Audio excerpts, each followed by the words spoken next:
Class 12 के third semester में हम लोग प्लेलिस्ट में सारे वीडियो पा जाएंगे। Hindi, English, history, geography, all science के सारे वीडियोस पा जाएंगे हम लोग। क्लास 12 के थर्ड सेमेस्टर में हम लोग के बहुत ही ज़्यादा क्वेश्चन इंपॉर्टेंट जिसमें एमसीक्यू रहेंगे। हम लोग इसमें देखेंगे कई सारे क्लास नोट्स को भी आप लोग को बता देते हैं कि क्लास नोट्स हम लोग को कहाँ से मिलेगा और साथ साथ पीडीएफ कहाँ से मिलेगा। आप लोग के जो व्हाट्सएप ग्रुप ऑफलाइन वाले हैं, आप लोग के व्हाट्सएप ग्रुप में चल जाएगा। जितने ऑनलाइन वाले क्लास वाले हैं, जो ऑनलाइन क्लास देखना चाहते हैं, फ्री में क्लास करना चाहते हैं, जिनके पास अभी तक कुछ भी मतलब नहीं, आप कहीं पे जा पा रहे हैं, अफोर्डेबल फीस कर पा रहे हैं, आप लोग को थर्ड सेमेस्टर का वेस्ट बंगाल बोर्ड के हायर सेकेंडरी के क्लास कर सकते हैं, देख। और प्लेलिस्ट पे जाके ये आप वीडियोस देख सकते हो। हम लोग क्वेश्चन आंसर भी सॉल्व करेंगे, साथ साथ ये भी समझेंगे कि किताब में पूरे के पूरे क्वेश्चन आंसर कहाँ से आ सकते हैं। पिछले हफ्ते में जितने क्वेश्चन आंसर आए हुए हैं थर्ड सेमेस्टर के 1 ईयर में जितने क्वेश्चन आए हुए हैं, उसको भी हम लोग डील करेंगे। और जो भी इसमें पीडीएफ जो मिलेगा आपको, वो पीडीएफ कैसे डाउनलोड करना है इसके बारे में मैं आपको बता देता हूँ थोड़ा। पहले आपको एप्लीकेशन डाउनलोड करना है, ये प्ले स्टोर से जाकर द्रोणाचार्य एजुकेशन ऐप, ये ऐप डाउनलोड कर लेना है। इसके बाद आपको यहाँ पर आप जब जाइएगा तो 3 डॉट्स में मिलेगा आपको फ्री मटेरियल। 3 डॉट्स में जाइएगा तो आपको मिलेगा फ्री मटेरियल। फ्री मटेरियल में जाने के बाद आपको मिलेगा ऐसा कुछ इंटरफेस, ऐसा मिलेगा क्लास 12 थर्ड सेम, ये दिखाई दे रहा है, क्लास 12 थर्ड सेम में जाइएगा। उसके पश्चात आपको यहाँ से मिलेगा हिंदी क्लास 12। ठीक है, सारे ऐसे ही ग्रुप्स बनाए रहेंगे। पहले आप क्लास 12 थर्ड सेमेस्टर में जाइएगा तो इसके सारे ऐसे ग्रुप्स बनाए रहेंगे। मतलब कि पहले तो एक फाइल, इस फाइल के अंदर एक फाइल मिलेगा हिंदी क्लास 12 का, बहुत ही आसान है। फिर से देखिए एक बार, पहले एप्लीकेशन डाउनलोड कर लिए। इसके बाद थर्ड इधर पे जो 3 को लाइन होते हैं ना, ऐसे 3 लाइन आने रहते हैं, उसमें जाइएगा। इसमें सेकंड जो है व्हाट्स न्यू के बाद सीधे मिलेगा फ्री मटेरियल। फ्री मटेरियल के बाद आपको मिलेगा यहाँ से क्लास 12 थर्ड सेमेस्टर, ये एक फाइल है। इस फाइल के अंदर फिर आपको मिलेगा ये एक फाइल हिंदी क्लास 12, वैसे ही मिलेगा हिस्ट्री क्लास 12, वैसे ही मिलेगा आपको पोल साइंस क्लास 12, वैसे ही मिलेगा आपको इकोनॉमिक्स क्लास 12। ठीक है, इस तरीके से। इसके बाद आपको मिलेगा, यहाँ से जाइएगा तो जैसे अभी हम अपडेट कर दिए हैं कबीर के पद। ठीक है, तो ये कबीर के पद आप जाके उसमें से देख सकते हो। कबीर के पद का टोटली हम लोग क्वेश्चन आंसर उसमें सॉल्व किए हुए हैं। कुछ क्वेश्चंस आप लोग को लिखा दिए हैं। आज कुछ और कबीर के पद का क्वेश्चन आंसर करेंगे। देन हम लोग चलेंगे आज के सेकेंड चैप्टर में, जो कि तुलसीदास का पद है। तुलसीदास का क्या है? दीपावली। दीपावली, दीपावली है, दोहावली है, गदा दीपावली करता है, दीपावली करा देगा। ठीक है, तो यहाँ से जाके आप कबीर के पद डाउनलोड कर सकते हो। ये टोटली पीडीएफ है, आपको पीडीएफ टोटली मिल जाएगा। समझ में आ गया? इस तरीके से आप टोटली पीडीएफ डाउनलोड कर सकते हो। और क्लास अभी हम लोग चलिए स्टार्ट करते हैं। तो हम लोग का मेन, हम लोग क्वेश्चन आंसर जो सॉल्व करने वाले थे वो सॉल्व करेंगे क्वेश्चन, और देखते हैं हम लोग क्या क्या है इसमें। क्वेश्चंस है, क्वेश्चंस हम लेके आए हुए हैं, एमसीक्यू क्वेश्चंस। यहाँ पे लिखते भी चलते हैं, आप ही लोग लिखते चलिएगा।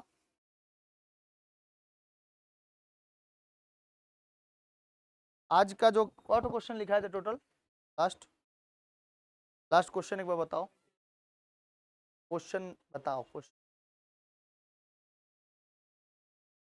कबीरदास जी के अनुसार उस देश में सूरज कैसे उगता है, ये हो रहा है, कैसे होते हैं।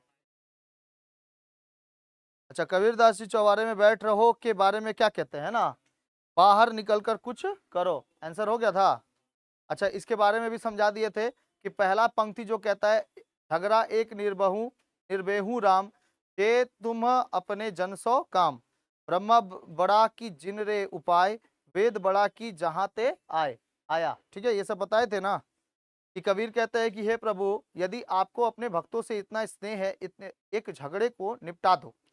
क्या वह यह झगड़ा है कि ब्रह्मा बड़ा है कि जिसमें अपने हमें उत्पन्न किया वो बड़े हैं, वेद बड़े हैं, अथवा वह बड़ा है जहां से वेदों का उद्गम हुआ है। बता दिए थे, लाइन्स वगैरह बता दिए थे ना। एक लाइन पे वीडियो भी बना था। ना जाने साहब कैसा है, मुल्ला होकर बांग दो जो देवे, और साथ साथ क्या तेरा साहब बहरा है, कीड़ी के पग नेउर बाजे, तो भी साहब सुनता है, माला फेरी तिलक लगाया, लंबा जटा बढ़ता है बढ़ाता है, अंतर तेरे कुपर कटारी, क्यों नहीं साहब मिलता है, ये बता दिए थे। कबीर मुसलमानों से कहते हैं कि ना जाने तुम्हारे अल्लाह कैसे हैं, तुम मुल्ला होकर भी मुर्गे की तरह क्या देते हो, बांग देते हो, बांग देकर उन्हें याद करते हो या बुलाते हो, क्या तुम्हारा अल्लाह बहरा हो चुका है? अगर चींटी के पैरों में पायल का एक घुंघरू भी बजा दिया जाए तो अल्लाह सुन लेता है, तो तुम्हें चोंगा लगाने की क्या जरूरत है, तुम्हें स्पीकर लगाने की क्या जरूरत है, तो तुम्हें चिल्लाने की क्या जरूरत है, इसके बारे में बता देते। इसी प्रकार कभी हिंदुओं से भी कहते हैं कि तुम्हें माला फेरते हो, तुम माला फेरते हो, माथे पर तिलक लगाते हो, सिर पर जटा बढ़ा लेते हो, इसके बाद भी तुम्हारे दिल में अविश्वास रूपी मैला बैठा ही हुआ है, मन अभी भी मैला ही है। ठीक है, इसके बारे में बता दिए थे, हो गया था ना। तुम्हारे दिल में अविश्वास रूपी कटारी है, इस प्रकार भला कहीं ईश्वर मिलते हैं, ईश्वर इस भला नहीं मिलते। ठीक है, चलिए अगला क्वेश्चन लिखेंगे हम लोग, क्या पता आप लोग को याद है कि नहीं। कबीरदास जी के अनुसार साहिब आवाज कौन सी चीज सुनता है? कबीर के अनुसार, अगला क्वेश्चन लिखेंगे बाबू, बोला गया कबीर जी के अनुसार, कितना नंबर क्वेश्चन देंगे बाबू हम? 29। आप लोग के अनुसार चलिए 29 लिखिएगा क्वेश्चन नंबर। कबीर दास जी के अनुसार, कबीर दास जी के अनुसार, कबीर दास अनुसार साहिब आवाज कौन सी चीज सुनता है? साहिब आवाज, साहिब आवाज कौन सी चीज सुनता है?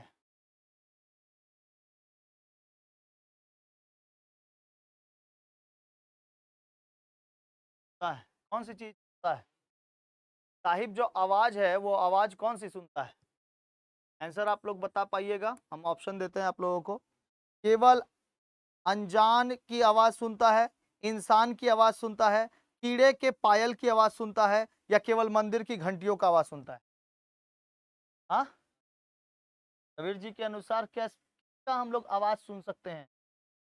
अब ये तो बताए भाई, ये ने क्या पहना हुआ था? नुपुर, नुपुर यानी पायल अगर भी पहना हुआ है, अगर थोड़ा सा भी आवाज होता है तो वो अल्लाह को सुनाई दे देगा, भगवान को सुनाई दे देगा। तो कीड़े के,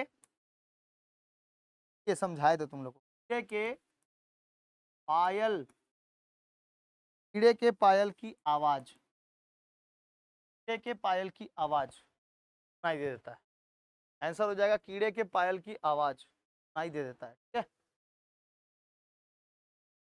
अगला क्वेश्चन है,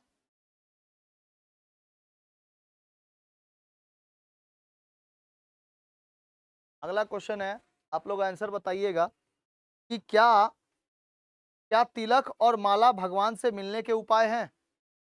क्या तिलक और माला, क्वेश्चन, क्या तिलक और माला, पर क्वेश्चन, क्या तिलक और माला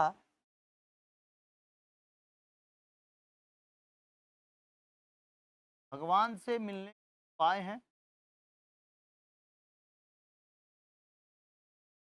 भगवान से के उपाय हैं, आप लोग बताइए क्या आवश्यक है, क्या आवश्यक है? लिखेंगे पहले नहीं, लिखेंगे पहले नहीं। सही भक्ति और आस्था आवश्यक है, सही भक्ति, सही भक्ति और आस्था आवश्यक है, सही भक्ति और आस्था आवश्यक है। ठीक है, सही भक्ति और आस्था आवश्यक है।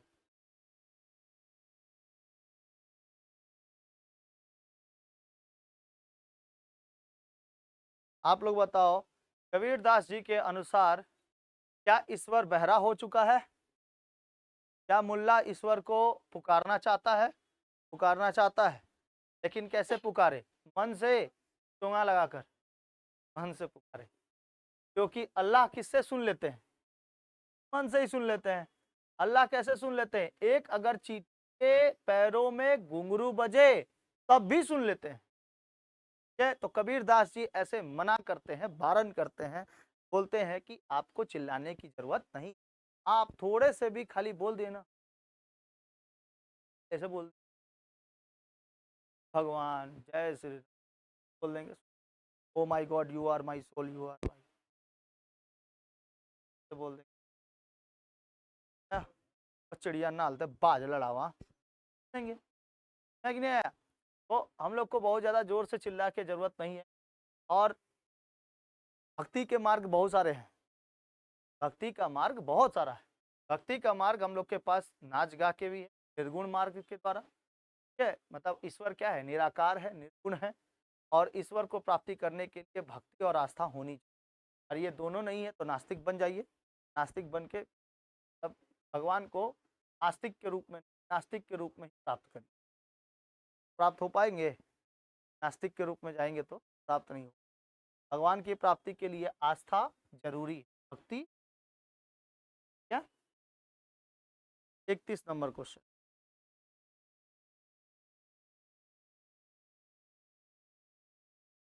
कबीर दास जी का क्या मानना है? कबीर दास जी का क्या मानना है? दास का मानना है, क्या मानना है भाई कबीर दास जी का?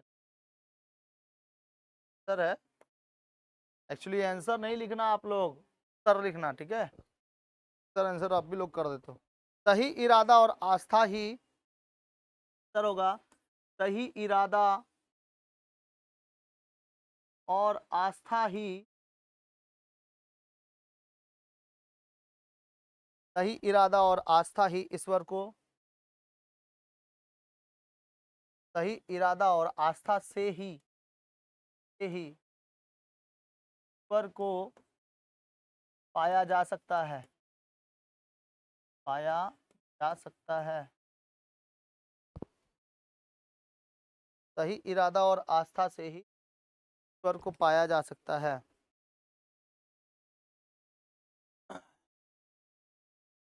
32 नंबर क्वेश्चन है, कबीर दास जी ने मुल्ला के धार्मिक कर्मों के बारे में क्या कहा है? कबीर दास जी मुल्ला के धार्मिक धार्मिक कर्मों के बारे में क्या कहा है?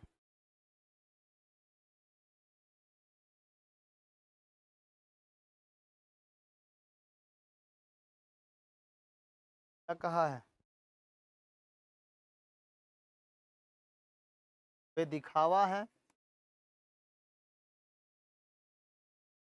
और आध्यात्मिक नहीं।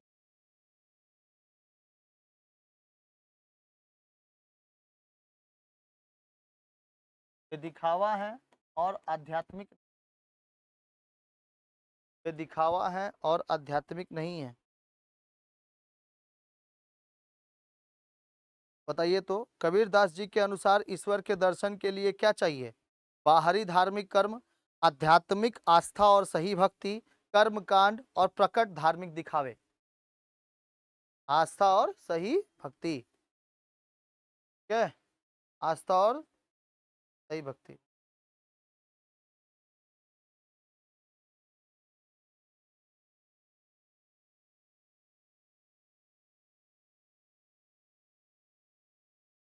समझ में आ गया?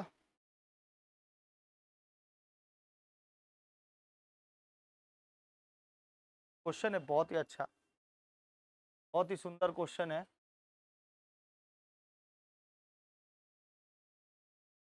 ऐसे हाइफन है, तब फिलिंग द ब्लैंक्स है। बड़ा की, बड़ा की हरि का दास, बड़ा की हरि का दास, राम वेद तीरथ हरि। ऑप्शन है राम वेद तीरथ हरि। सर बताइए। राम वेद तीरथ हरि बड़ा है। हाँ, तीरथ बात है। तीरथ क्या है? सबसे बड़ा है। तीरथ बड़ा की हरि का दास। तीरथ बड़ा की हरि का दास। तीरथ क्या है? बड़ा है। तीरथ बड़ा है।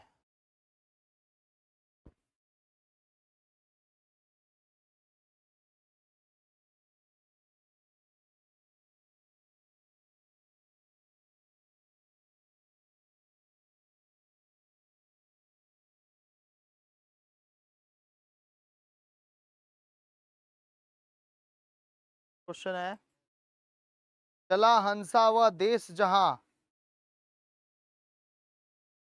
चला हंसा व देश जहां बसे। बसे।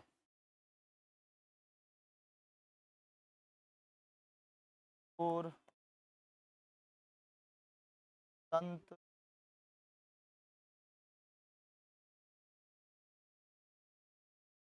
बताओ। चला हंसा व देश जहां डैश बसे। डैश डैश में बसाओ। कौन होगा? गुरु चित चोर संत मन। गुरु चित चोर संत मन।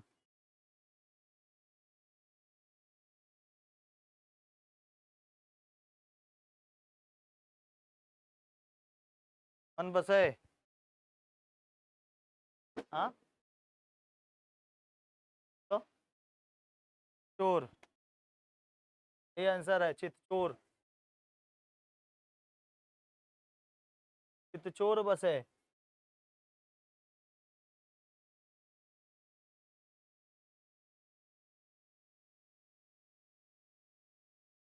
चोर बसे।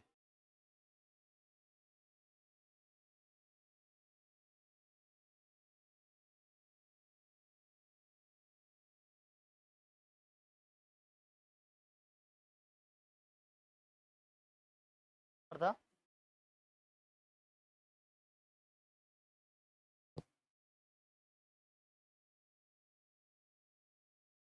कबीर कहते हैं कि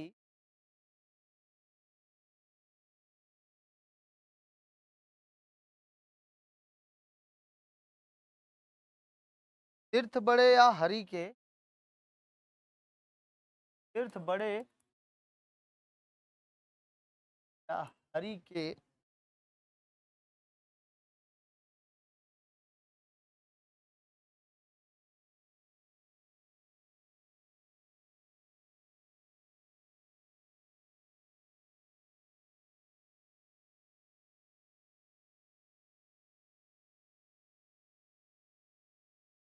आइए, कबीर कहते हैं कि तीर्थ बड़े या हरि के डैश। कौन होगा? क्या होगा? जल्दी बता। क्या हो सकता है? हरि के मन। हाँ, पर अभी पीट रहा कहीं का, यहाँ लिखा है देख, तीर्थ बड़ा की हरि का दास। हाँ, इधर बोल रहा है मन। बता, मन से पीट दे कि नहीं?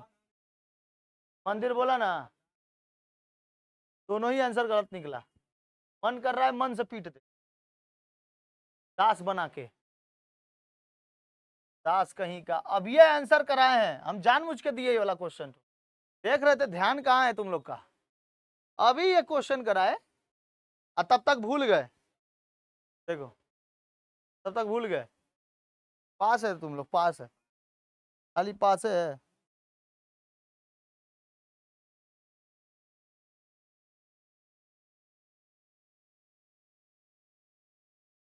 ना जाने डैश कैसा है। ना जाने डैश कैसा है।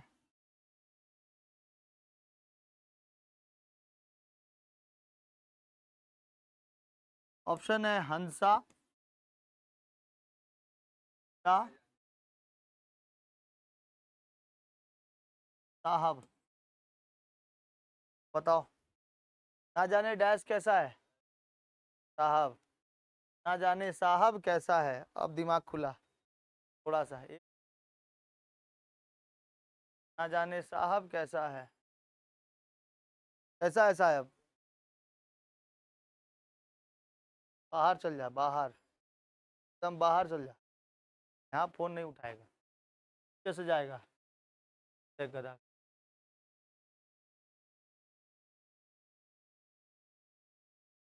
एक क्वेश्चन का आंसर बता दोगे तो समझ जाएंगे तुम लोग बहुत बड़ा खिलाड़ा हो।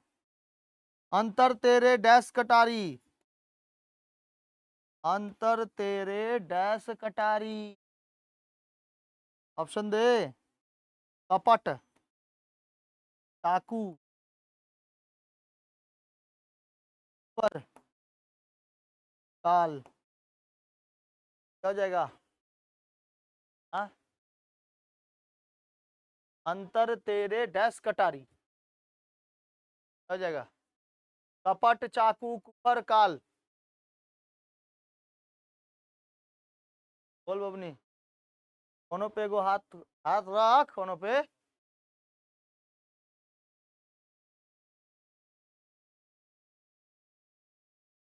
क्या बोल रही है? कुफर 7 करोड़ पर, कुफर कटारी 7 करोड़। प्रश्न ये था।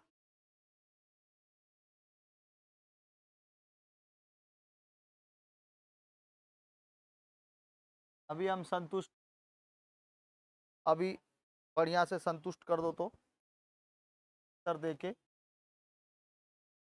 पी के पग डैश बाजे, ध्यान से सुनना। कीड़ी के पग डैश बाजे, कोर बाजे, बाजे,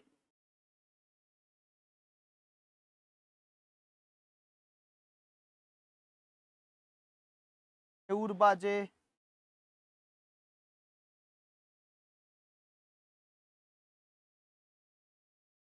पायल बाजे। क्या होगा? हाँ, क्या? 7 करोड़ काटो उसका। पायल देख लो, पायल। बोल आंसर बोल। हैं?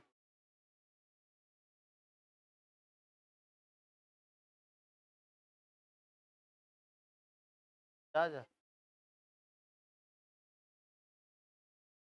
बोलो सर। पायल,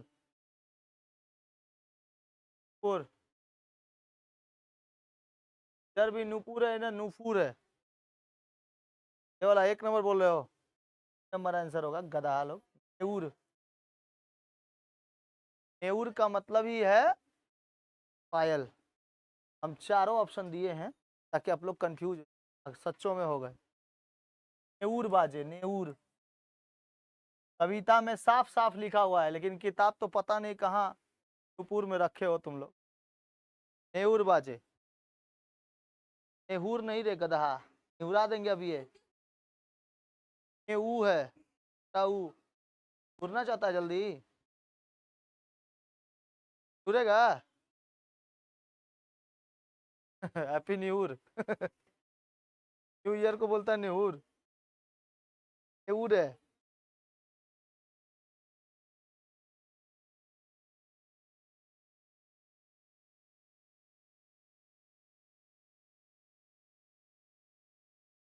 देखिए आप लोग का एग्जाम में ऐसे भी आएगा फोटो, एक फोटो आएगा, फोटो। तो फोटो दिया रहेगा, आप लोग को इसमें ऑप्शन से चुनना है। ये कौन है? राम जी है। ये राम ऐसे लग रहा है बगल वाला घर के पड़ोसी है, हाँ? राम जी नहीं बोलोगे? फोटो जब देख रहे हो तो भाई इज्जत दे दो थोड़ा सा। राम जी।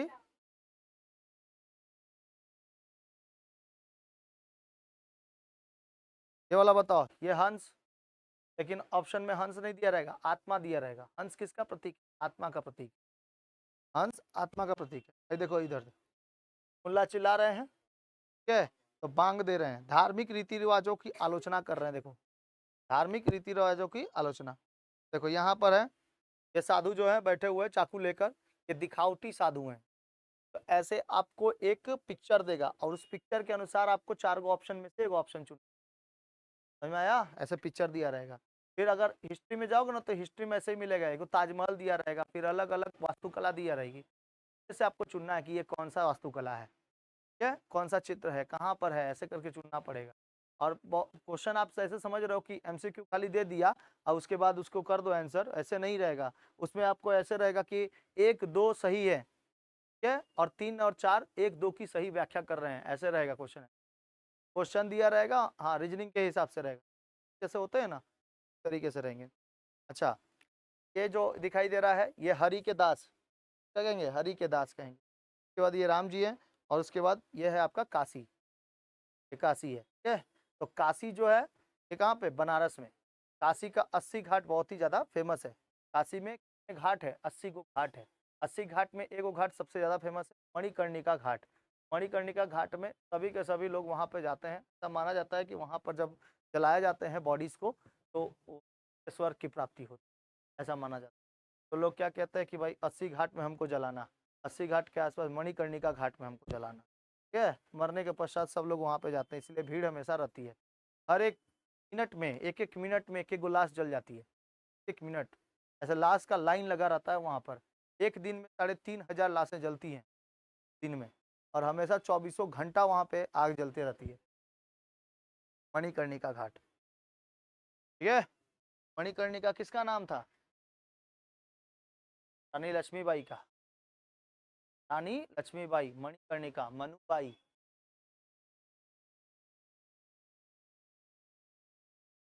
चलो आप लोग चैप्टर निकालो, थोड़ा सा चैप्टर निकालो आप लोग। तुलसीदास के पद किताब नहीं लेके आए? अरे प्रीवियस का जो किताब था फर्स्ट एंड सेकंड सेमेस्टर वाला, उसी में थर्ड सेमेस्टर भी दिया है ना? दिया है, अलग से किया है। और हाँ इंग्लिश में दिया हुआ है, सॉरी इंग्लिश में दिया।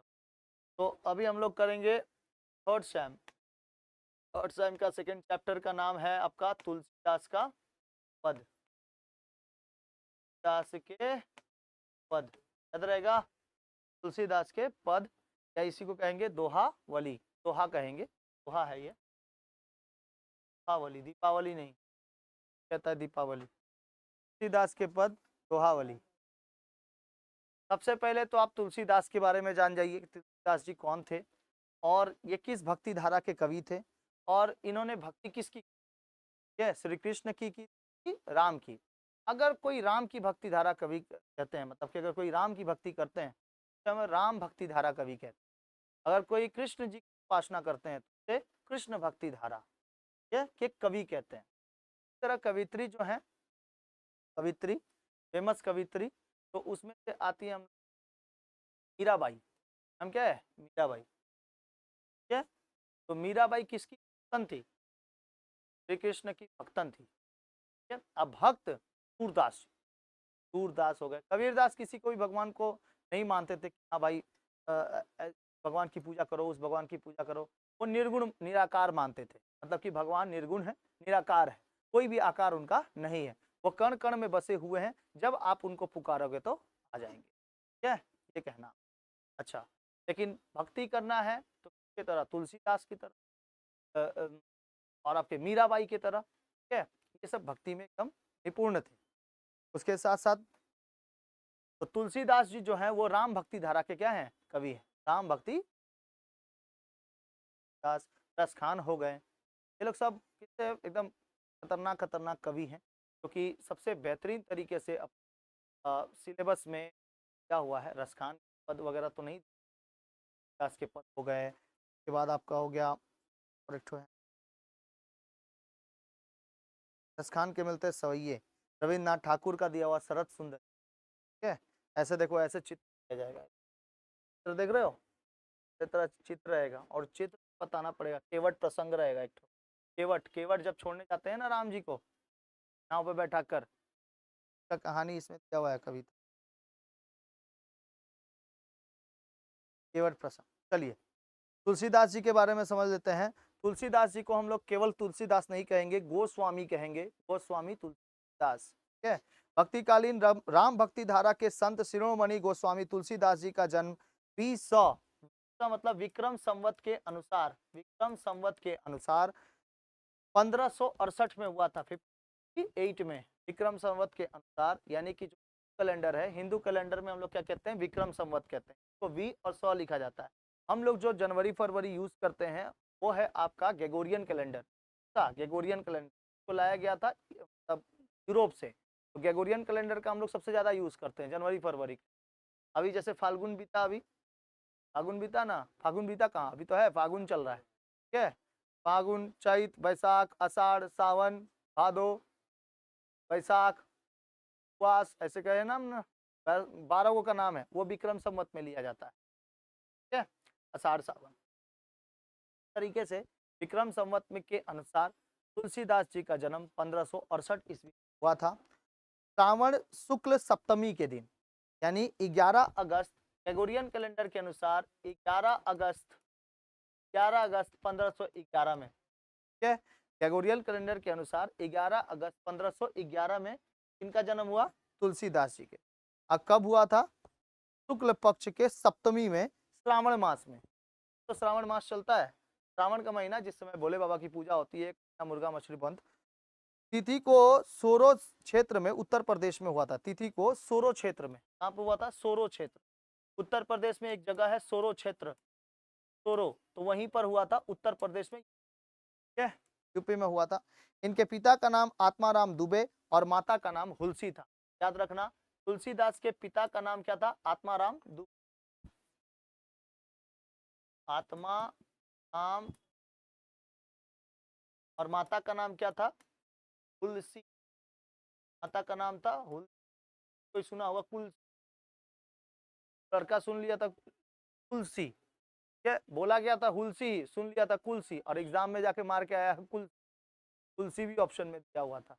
इतना ज्यादा भाग खराब उसका, तुलसी क्या, ठीक उसके बगल में कुलसी दे दिया था, तुलसी मार के आ गया था। ऐसे ऐसे भी लड़के लड़कियां पाए जाएंगे आप। तो माता का नाम क्या था, हुलसी। इनके जन्म के कुछ दिनों बाद ही माता हुलसी का देहांत हो गया था। 5 वर्ष तक इनका पालन पोषण मुनिया नामक सेविका ने किया था। यहाँ पे झुमका लिख दिया है, मुनिया नामक एक सेविका, मुनिया नामक एक दासी थी, दासी ने क्या किया था, इनको पाला पोसा था। अभूतपूर्ण नक्षत्र में ये जन्मे हुए थे, ये इनको घर से बाहर निकाल दिया गया था। और आत्माराम दुबे जी का कहना है कि इसके वजह से मेरी पत्नी चली गई, तुलसी मारी गई, ठीक है, मतलब उनका देहांत हो गया। इसके वजह से ये 5 महीने के 4 महीने के बच्चे क्या जानते होंगे कि मेरी मम्मी कौन है, मेरे पापा कौन है, तो होंगे। आत्माराम दुबे, देखो इतना ज्यादा कुप्रथा है हम लोग के समाज में कि भाई आप अगर दूसरे नक्षत्र में जन्म गए हैं, आपका नक्षत्र सही नहीं है, अब कोई पंडित जी है, अब वो नक्षत्र इसका देख लिए कि गलत गलत नक्षत्र पे पैदा हो गया है, तो उनको छोड़ दिया जाता है, बोलते हैं राक्षस नक्षत्र में पैदा, की वजह से कौन हो गया है, तुलसी, तुलसी मेरी मारी गई, इस वजह से ना तुलसीदास जी को छोड़ दिया जाता है। बचपन में 5 वर्ष के बाद ही छोड़ दिया, तो घर से बाहर निकाल दिया जाता है, थोड़ा बड़ा हो जाए घर से बाहर निकाल दिया। मुनिया नामक एक दासी थी, इनको पालन पोषण, ठीक है, मुनिया नामक दासी। इसके पश्चात स्वामी नरहरि दास इन्हें संरक्षण प्रदान करते हैं। इनके गुरु थे नरहरि दास, का नाम क्या था, नरहरि। इनसे नरहरि दास से इन्होंने राम भक्ति सीखा था। राम जी की भक्ति कैसे करना है, राम भक्ति कविधारा के रूप में किससे जाने जाते हैं, नरहरि दास से जाने। तो गुरु कौन है, नरहरि दास जी हैं। पिता कौन हो गए, आत्माराम दुबे। माता कौन हो गई, हुलसी। 5 साल के बाद इनको छोड़ दिया जाता है, तो मुनिया नामक दासी इनका पालन पोषण करती हैं। इसके बाद इनका मुलाकात किससे होता है, नरहरि दास से होता है, और इन्होंने इनके राम भक्ति धारा के बारे में बताया था। किसको,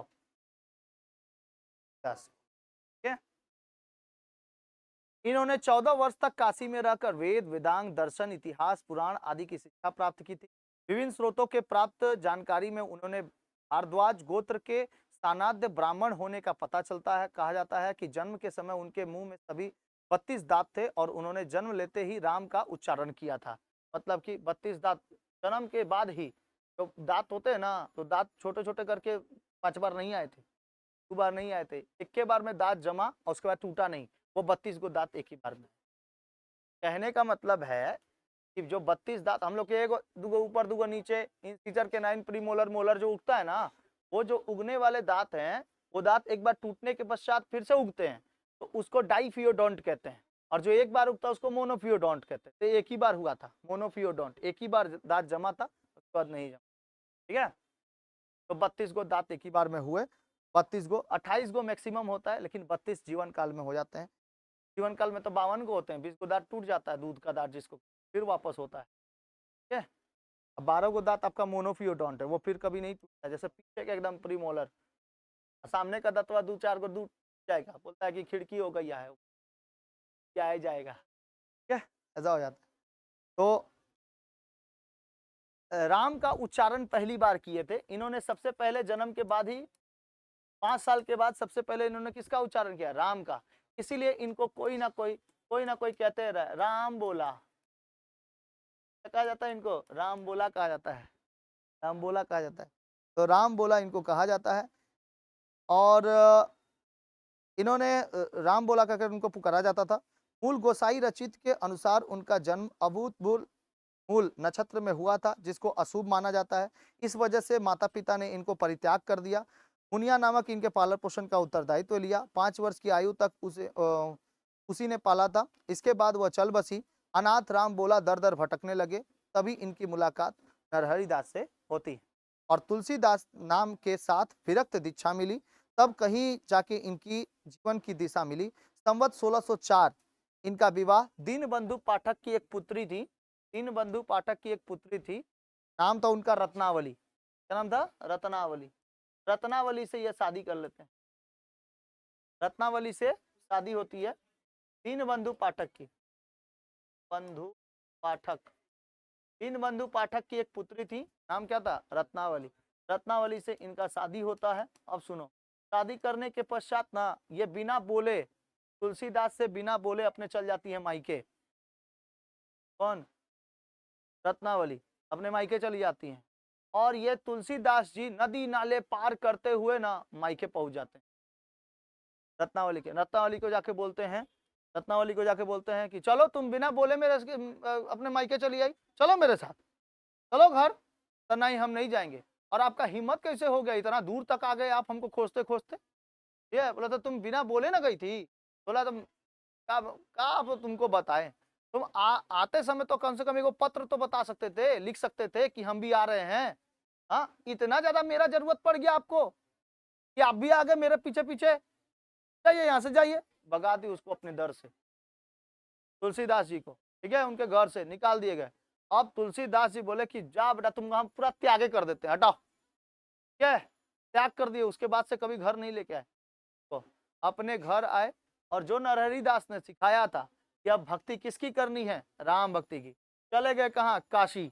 अब काशी में जाके बहुत दिनों तक, बहुत सालों तक अपना भक्ति करते, तब जाके इनका नाम पड़ गया तुलसीदास।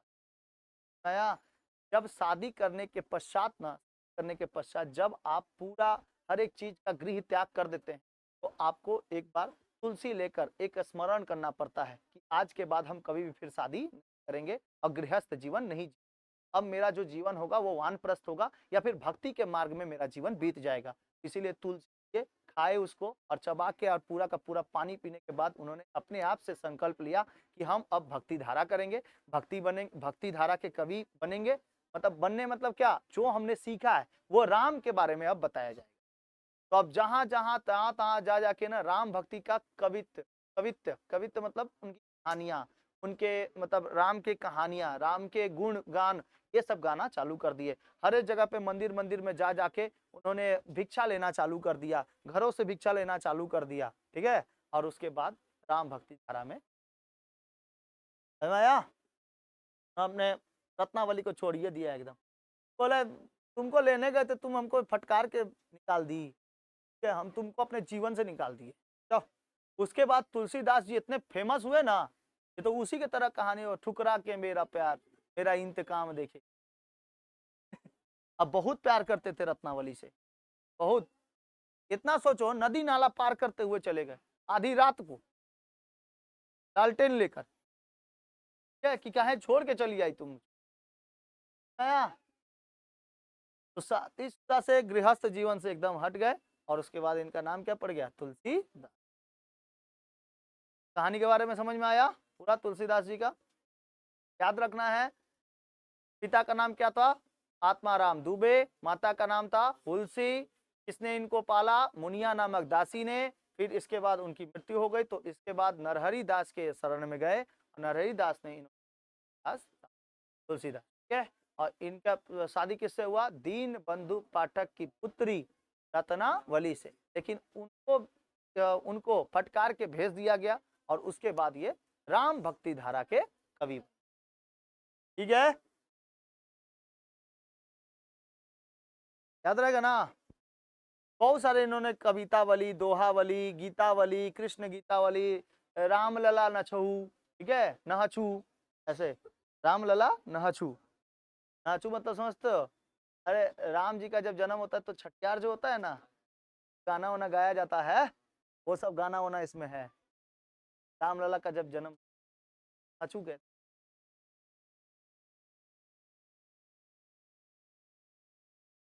पार्वती मंगल, जानकी मंगल, बहुत सारी विनय पत्रिका, रामचरितमानस, इन्हीं के द्वारा लिखा गया है रामचरितमानस। रामचरित एगो गाना तो नहीं है, रामचंद्र कह गए सिया से एक दिन ऐसा आएगा, हंस चुकेगा दाना गुन का, कौआ मोती खाए। अरे रामचंद्र कह गए सिया से। समझ में आया? एकदम मस्त गाना है ये, गाना सुनना है योला, कभी यूट्यूब पे मार के तो कभी सुनते नहीं हो, खाली इंस्टाग्राम पे है या खतरनाक है। और लाइक दबा के, शेयर दबा के खाली करेगा। समझ में आया? गाना क्या है? रामचंद्र कहे गए सिया से एक दिन ऐसा आएगा, हंस चुकेगा दाना गुण का, कौआ मोती खाएगा। गुड़ का दाना जो है वो कौन चुक जाएगा? हंस। जबकि हंस को सबसे अच्छा माना गया है और कौए को अपने दरबार से भगा दिया जाता है, और कौआ ही मोती खाएगा। आज वो समय है, कौआ भी मोती खा लेता है। कहने का अर्थ समझ रहे हो कि कलयुग जब आएगा ना तो कौआ भी तब मोती जैसा रहेगा। कौए को भी अपने घर में पाल के रखना पड़ेगा, एक दिन ऐसा आएगा, ठीक है। चलो अगले क्लास में मिलते हैं, तब तक के लिए जय हिंद, भारत।